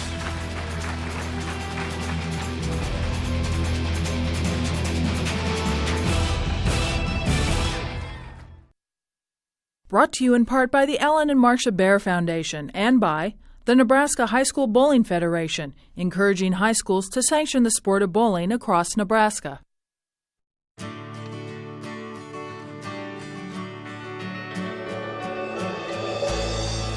Soy biodiesel from Nebraska soybeans lowers our dependence on foreign oil. It has properties that reduce engine wear. And it burns without harmfully polluting the atmosphere. The Nebraska Soybean Board encourages the use of soy biodiesel. Programming provided by Nebraska Public Power District. My job as an engineer for the Nebraska Public Power District is rewarding. My education and technical skills are used every day to help generate electricity for Nebraska. And I feel good because I believe that what I do maintains the state's quality of life. NPPD is where I want to be. Nebraska Public Power District. Always there when you need us. Together with your local public power utility. Hello, I'm Jeff Beckman, and I'm inviting you to invest in the NET Sports Partners Club today. Just log on to our website and become a shareholder in the Sports Partners Club, and then choose from our selection of outstanding appreciation gifts. Thank you for helping us continue airing your favorite sports action here on NET. NET Television takes you through a musical journey of this truly American art form. Watch NET's production of Ragtime Cabaret, coming in March to NET1 and NET HD.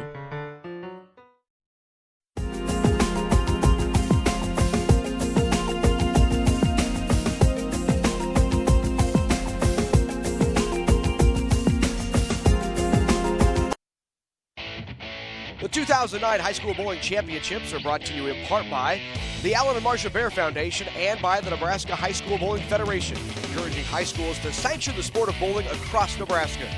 Nebraska Public Power District, always there when you need us, together with your local public power utility. Nebraska Soybean Board, encouraging the use of renewable biodiesel fuels for a healthier environment. For information, nesoybeans.unl.edu. U.S. Bank, measuring success through performance, pride, products, and people. Backed by a 5-star service guarantee. U.S. Bank, member FDIC. Nebraska Office of Highway Safety. Please remember that if you drink and drive, you lose. And by Time Warner Cable, supporting local high school athletics and arts education in the communities we serve. And welcome back to Sun Valley Lanes. The Class B champions are the Lexington Minute Maids, knocking off Seward High in 3 straight, 147, 144, 165, 159, 188, 153. And for the trophy presentation, we go to our public address announcer, Craig Carver. Let's have a nice round of applause for all the participants in today's championship match.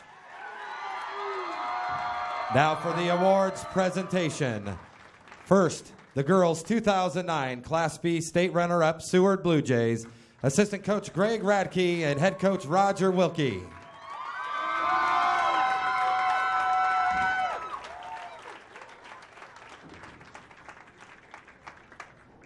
Stephanie Radke.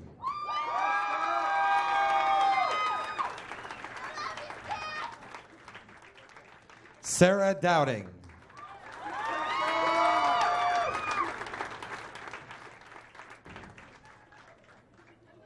Amanda Himsath.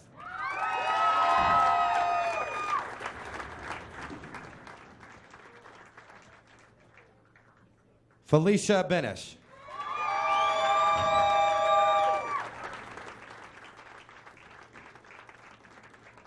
Kelsey Fuller.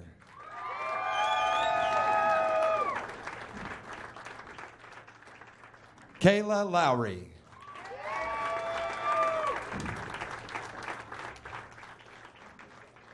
Caitlin Schultz.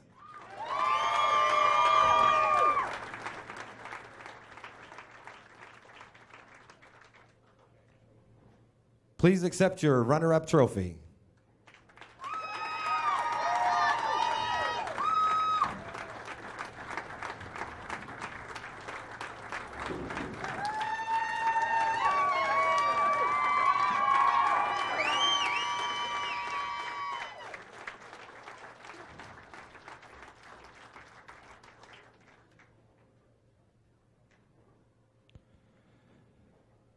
And now your 2009 Girls Class B State Champion, Lexington Minute Maids, head coach Vicki Spooler.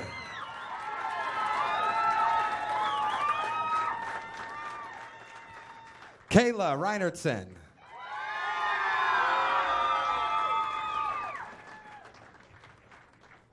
Michelle Miller.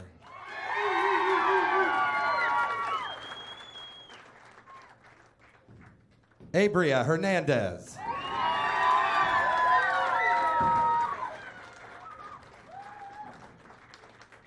Lindsay Woolley.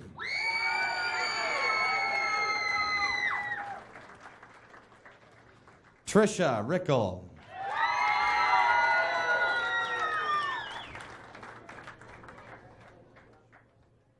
Rachel Leopold.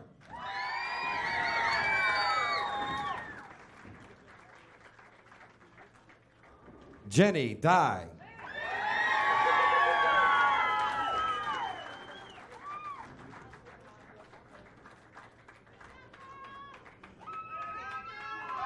Ladies, congratulations on a great season, and here is your state championship trophy.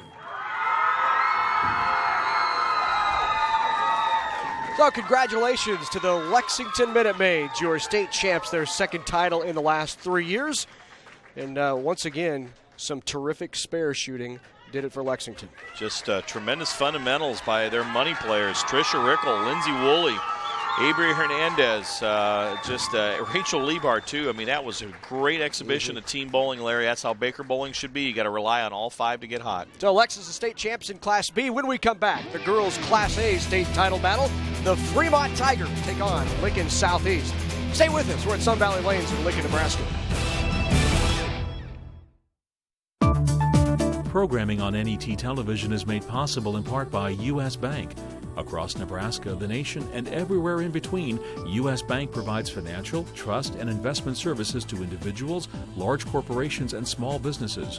Wherever you go, whether it's in person, on the phone, or on the World Wide Web, you'll find U.S. Bank. You'll find more than 50,000 U.S. bankers, home of the 5-star service guarantee. Programming made possible by Time Warner Cable, supporting local educators by providing free cable connections to public, private, and parochial schools in our area. Time Warner Cable, the power of you. Programming provided by Nebraska Public Power District. My job as an engineer for the Nebraska Public Power District is rewarding. My education and technical skills are used every day to help generate electricity for Nebraska. And I feel good because I believe that what I do maintains the state's quality of life. NPPD is where I want to be. Nebraska Public Power District. Always there when you need us. Together with your local public power utility. Hello, I'm Stacy Decker. Are you already using a DTV converter box for digital television?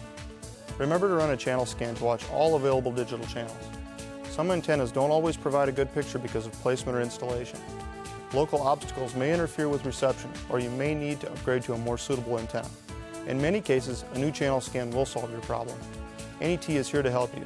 Call us at 1-800-698-3426 or visit us online at netnebraska.org/DTV.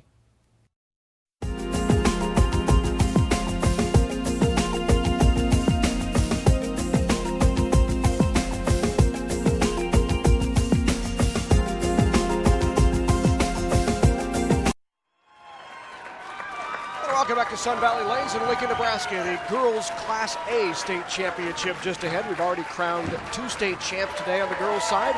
Alma Cardinals in Class D and in Class B, Lexington winning it. Now one of these two teams, Fremont or Southeast, will win the Class A state championship. We all know these high school athletes deserve recognition by the NSAA. If you're interested in helping the effort to sanction high school bowling in Nebraska, please log on to NHSBF.com, contacting your school's athletic director and letting them know that high school bowling is important to you. 20 other states in the United States have sanctioned high school bowling. Nebraska understands that it's time for the Husker State to do the same.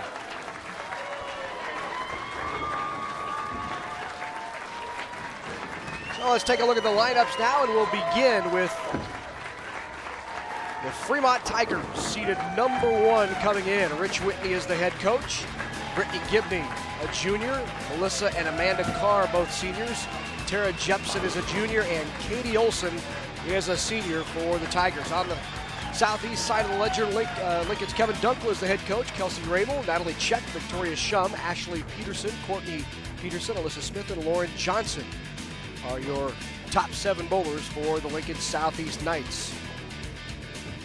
Should be a good one today in Class A. The Tigers entering the Nebraska High School Bowling Federation play for the first time. They make the televised finals in an arena-style atmosphere, the only one of its kind in the U.S. Fremont went 11-1 in the districts.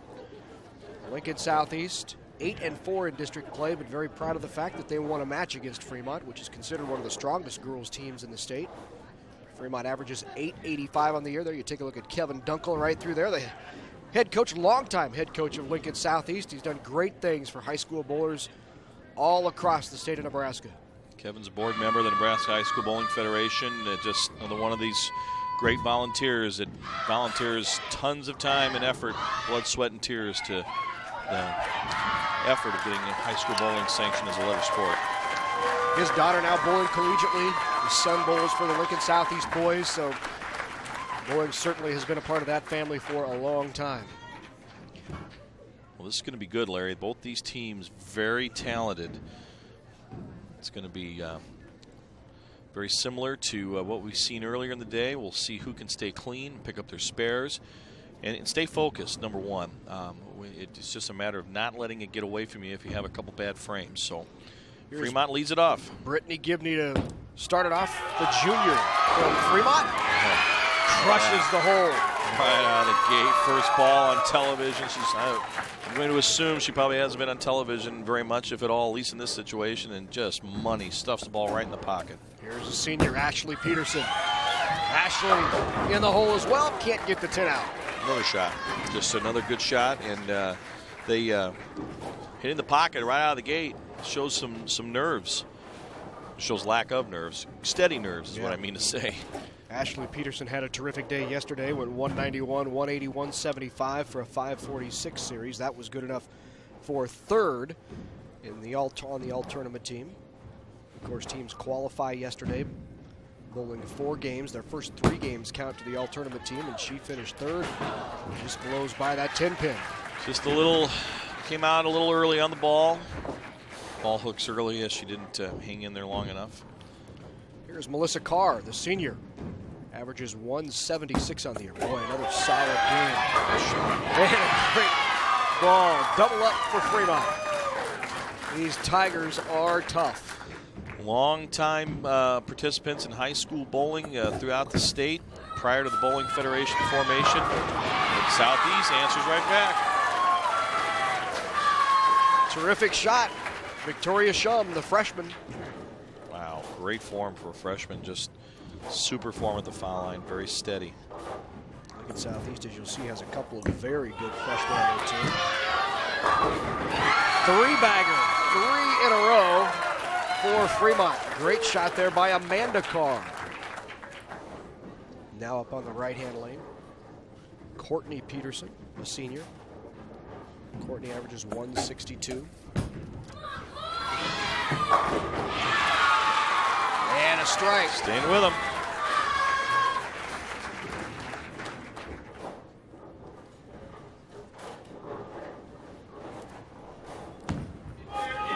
Right-hand lane. Trying to mix it up and get it out, but can't quite carry it.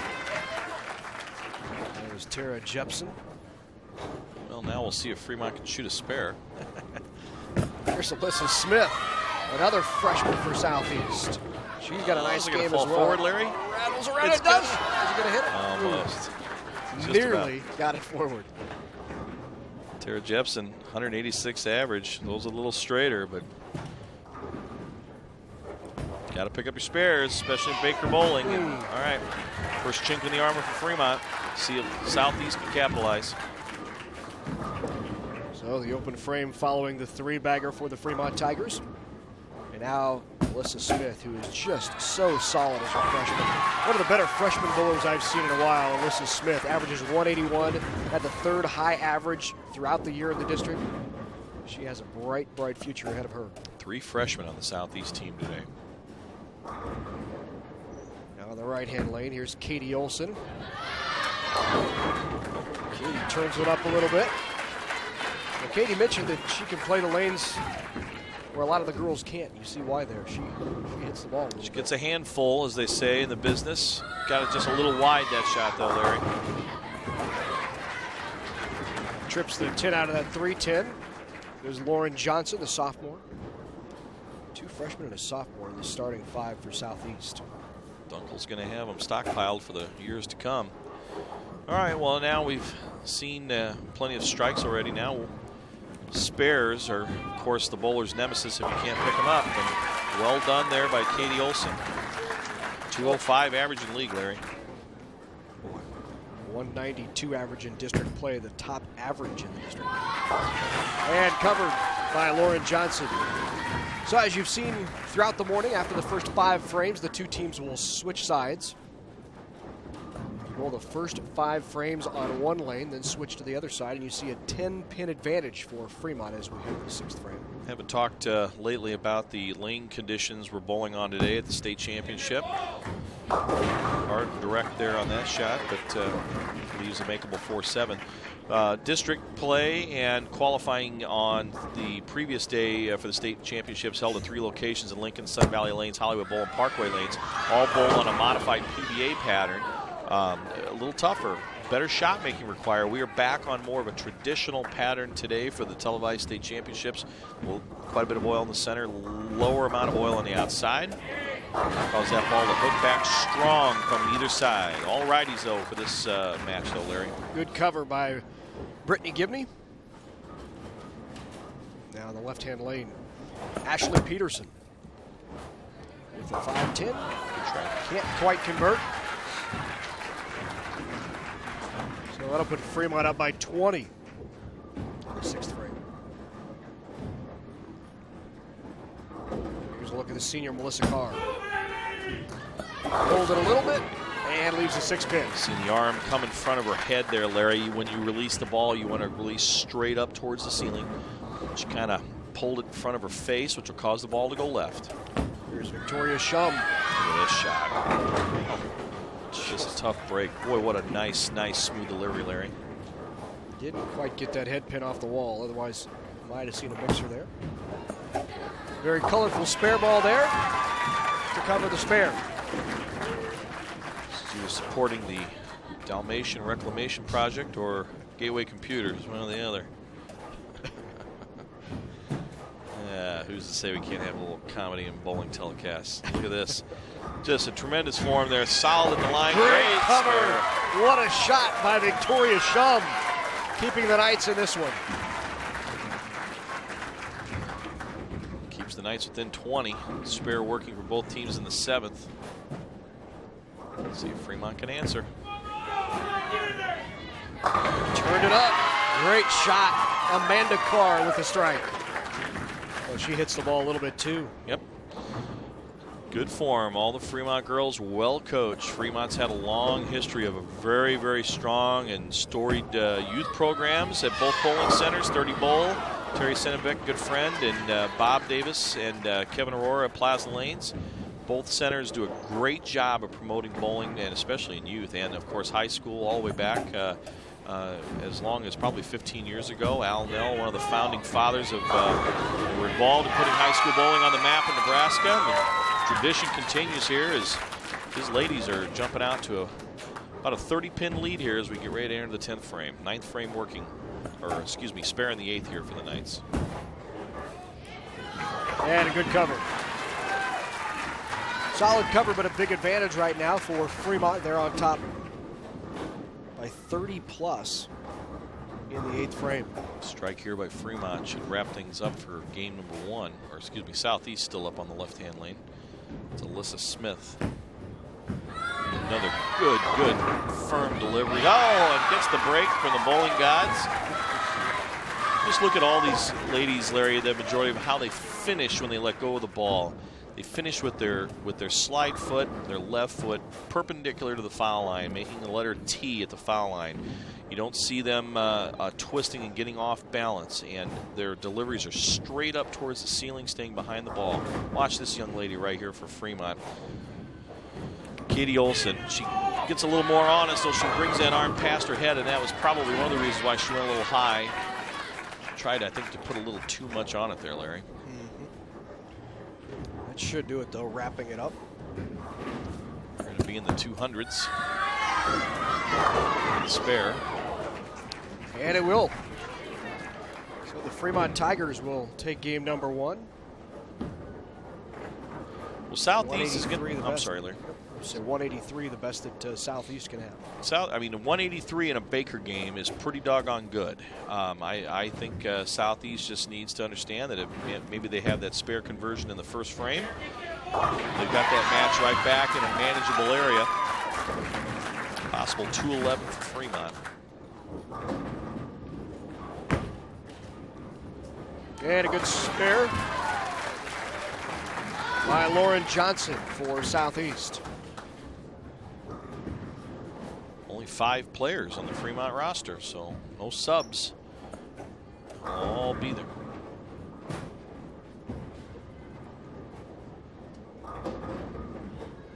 Watch her release. She really tries to muscle it at the bottom. That's a better release there. She's probably going to have to move a little further inside, Larry. She's throwing an aggressive bowling ball and coming up a little high. Carries the crossover strike. 211 for Fremont. Great Baker score. Lauren Johnson puts it in the pocket, leaves the ring in 10. 182, so a high-scoring game number 1, but Fremont comes out on top, 211 to 182. And Fremont takes a 1-game-to-none lead in this best-of-5 Baker format. First team to win 3 Baker games wins the Class A state championship. Fremont on top, 1-game-to-none. Well, you can preserve these great championship memories forever with a DVD copy of the State High School Bowling Championships. For a copy of the NHSBF Championships, log on to NHSBF.com. Follow the links and get your copy of either the boys or girls state championships. Log on today and preserve your state championship memories for a lifetime.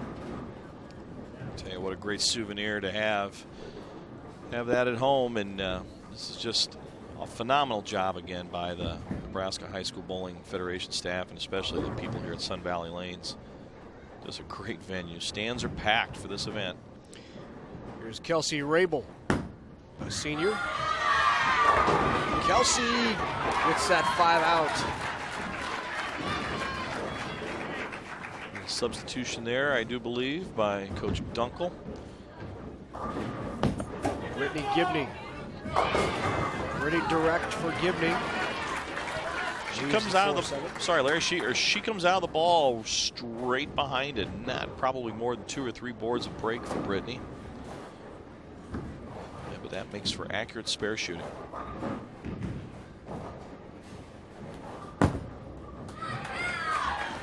And a nice spare conversion for Rabel. Comes in off the bench.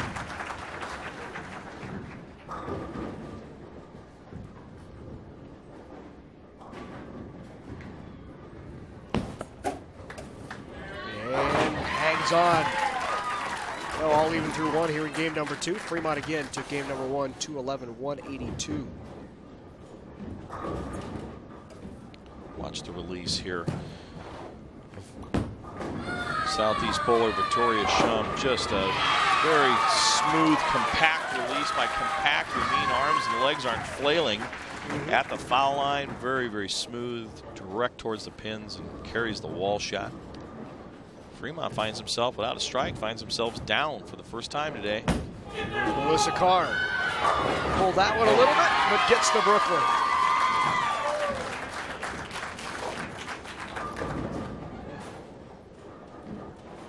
Tied to 20 in the third frame working now. I think Southeast may know kind of in the back of their mind, Larry, that they got to keep striking. They know how tough Fremont is. Only 1 loss all year in regular season competition. Very tough girls team here, and the Fremont Tigers. That was dropped a little, but it hangs, sits right in that oil and crushes the pocket. Playing a little further inside than her teammates, so that ball set up in that heavier amount of oil, set right in the pocket area and dead flush.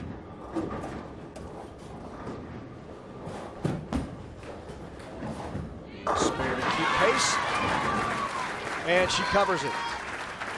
So now up on the right-hand lane for the Fremont Tigers, Tara Jepson looking for the three-bagger to give the Tigers a commanding. A little light. 1, 2, 4, 5 left. 1, 2, 4, 8, I suppose.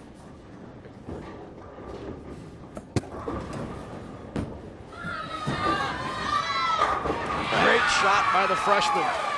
That is just money. She threw that ball like a senior, just right in the pocket, right in the preferred part of that lane to play, which is going to be right around the second arrow from the right. Good spare. Great cover. Fremont, no chink in the armor yet. Down by 4. A strike working for Southeast. Chance to take the lead by 14. Just a little high. Kind of lost that one at the bottom a little bit. What that means is when you let go of the ball, there's a split-second position when you let go of the ball where you get maximum lift and you hit your target accurately. She just lost it a little too soon. Well, as you see there with Katie Olson, Katie with a more aggressive ball moved a little further inside. By doing that, the ball finished later. When it finishes late, it catches the 3-pin a little more square. Doesn't send the 6 into the 10 to carry it out. Good spare by Southeast. Lauren Johnson with the cover. There's a look at Rob Gottschall, Lincoln bowler. Rob just back from the Masters where he finished in 7th place at the USBC Masters. In fact, he loses to Norm Duke. Well, he's a nobody. Right. Rob Gottschall. He ought to be ashamed of himself. Rob Gottschall, Lincoln Southeast grad, so no doubt would like to see his Knights do well, but he had a terrific tournament. Was just on a roll for a long time, made it all the way into 7th place before losing to Norm. In fact, you know, he spotted Norm Duke 70 pins in the first game. Lost to Norm in the first game by 70 pins. Came back and lost by only 20, so he made up 50 in the 70. Well, Robbie's a great bowler, and I think Norm Duke will someday be right at mention with the greats of Dick Weber and Don Carter and Earl Anthony. Norm's such a versatile player. Southeast turning up the heat a little bit on Fremont now. Big shot there by Kelsey Rabel. In fact, we'll have to see if we can get Rob over here to chat with him a little bit here in this match. Trips that 7-pin out, leaves the 4. Fremont now down in the match. Double by Southeast. They'll put them up by just about 20. And this young lady has just been nails every shot. Hold it though, it's got a set. A little slower, a little more methodical there. She was a little late in letting go of the ball, and it caused her to pull it. Spare needed now by Fremont to keep it close. And a nice cover. Boy, both of these girls' teams just solid on their spares. So much of that is because they're so fundamentally solid.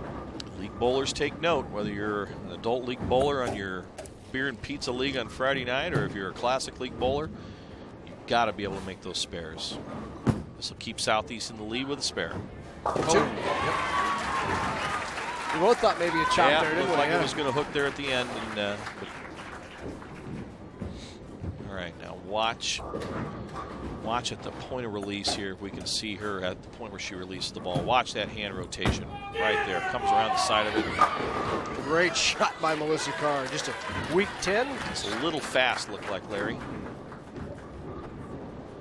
Right lane for Southeast. Here's Courtney Peterson. Courtney is senior for the Knights. Needs to climb.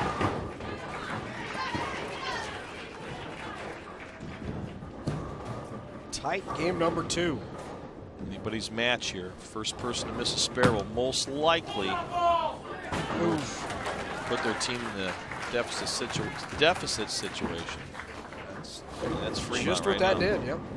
So Southeast, after that open, now up by 5 pins in the 7th. Need to convert here.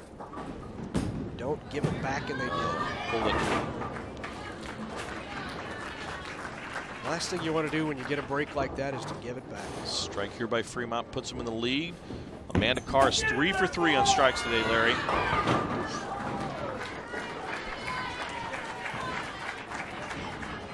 Amanda missed that a little right. Nasty washout. She looked like she actually was a little further left of her target, caught that oil and went long. Southeast right back. That is one solid freshman right there. Alyssa Smith with another one. She's had 2 in a row now. This is a makeable spare. Ball to the left. And just didn't get far enough over. Southeast regains the lead. 145 to 140. Up on the left-hand lane for Fremont. Tara Jepson. Tara's high game 279 and a high series of 699. Tara didn't get a bowl last year. She had back surgery. She had some issues with L4 and L5. Her back and had surgery, so missed last season. She needed that one. That was a good shot. Just straight and hard and direct. And put it exactly where it needed to go. Tough break to keep them in this second match. She needs to pick this up. Southeast right now with a chance to shut Fremont out in the 10th frame with a couple of strikes. Big spare. Get out there. You heard the bump bump when she let go of that ball. Fell out of it a little too soon. Caused the ball to hook early. Well, it's 3 straight opens for Fremont, and I have to believe that is very uncharacteristic for this team. 149 now in the ninth. The strike here puts it away. Lauren Johnson. Whoa, hands it back. Makes it interesting. Well, if she gets 3, the best she can have is... Can't shut Fremont out. 71. Nope, cannot. So Katie Olson with a double here can steal this game. Different ball. And that's going to do it. She went to a different ball, that shot, and one that has a little more surface on it, and but still left the target. So your Southeast Knights win game 2. Way to get 3, get the pin count. So that puts a 171 on the board for Lincoln Southeast. Even with a spare and a strike, 169 would be the best Fremont had. This would be quite a conversion. Oh, 171 to 158 is the final of game number 2, and now we're all even. 1 game apiece. Lincoln Southeast and the Fremont Tigers. Southeast certainly been here before. Finished 2nd last year in the state championship. Fremont's first ever trip.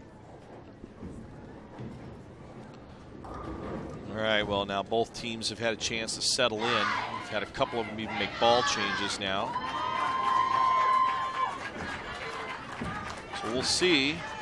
The pressure, and you know, there is a lot of pressure. There's no question. Absolutely. You know, there's a lot of pressure in this, but you know, these two programs are, I'd say, a few of the elite programs in Class A for ladies bowling, and you know, Fremont would love nothing more to go home with their first year in the Federation to go home with a state title.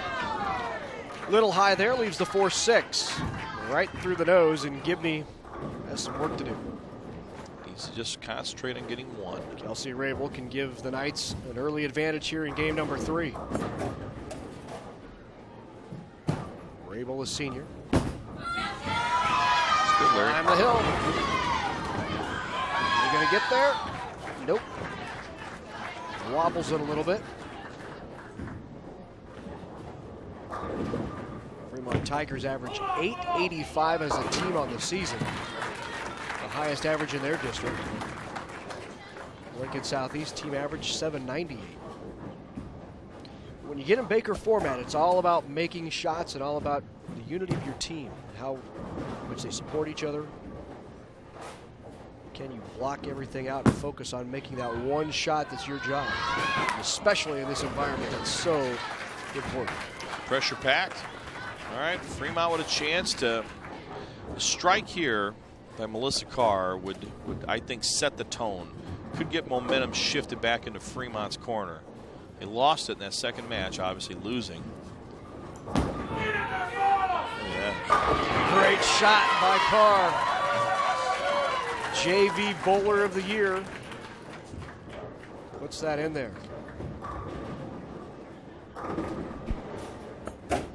Here's another freshman. Shell. Ooh. Well, she Once again. picked it up once already today, Larry.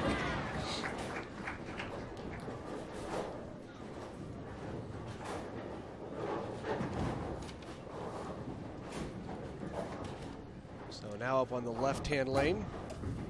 The other Carr sister, that's going to have to turn a little bit, and it does. Bam! 2 in a row. She's grabbing her fingers there. She about ripped the fingernails off on that one, I think. Spares needed here by Southeast to keep this manageable right now. You don't want to get too far behind in this match against a powerhouse like Fremont. It's going to have to hold, and Southeast finds himself down for the first time here in about a game, Larry. So back-to-back opens by the Knights, and speaking of back-to-back opens, reminds us of Rob Gottschall, who joins us now. Rob Gottschall was a bowler for Lincoln Southeast from 93 to 96. Congratulations on a terrific tournament at the USBC Masters. Thank you very much.